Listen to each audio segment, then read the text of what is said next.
السلام عليكم، أهلا بكم.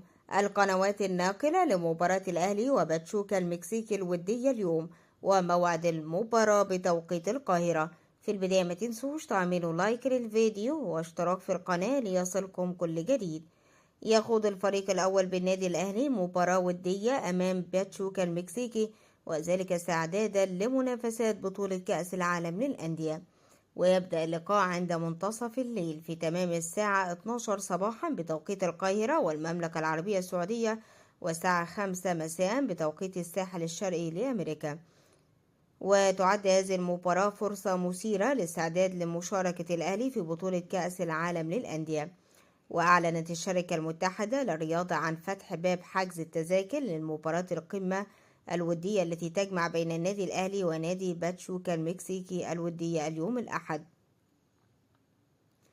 وستبث مباراة الأهلي وباتشوكا المكسيكي عبر قناة أون سبورت الرياضية، التي أعلنت تولي المعلق التونسي رؤوف خليف مهمة التعليق على المباراة، مما يضيف طابع خاص للمواجهة.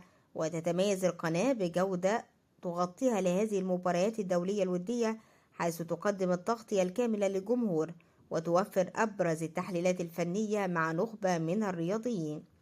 ويتسع الملعب ل64 ألف مشجع. وتقام المباراة في تمام الساعة 8 مساء يوم 14 يونيو الجاري بتوقيت الولايات المتحدة الأمريكية،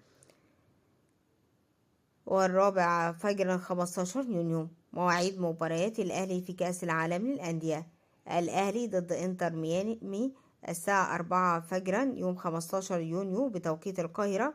الأهلي ضد بالميراس البرازيلي الساعة 8 مساء يوم 19 يونيو بتوقيت القاهرة.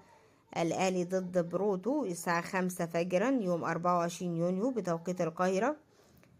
وبدأ معسكر الأهلي في مدينة ميامي الأمريكية استعدادا لخوض منافسات بطولة كأس العالم للأندية، والتي ستنطلق خلال الفترة من 14 يوليو حتى 13 يوليو للمشاركة 32 فريق لأول مرة. في النهاية ما تنسوش تعملوا لايك للفيديو واشتراك في القناة، والسلام عليكم.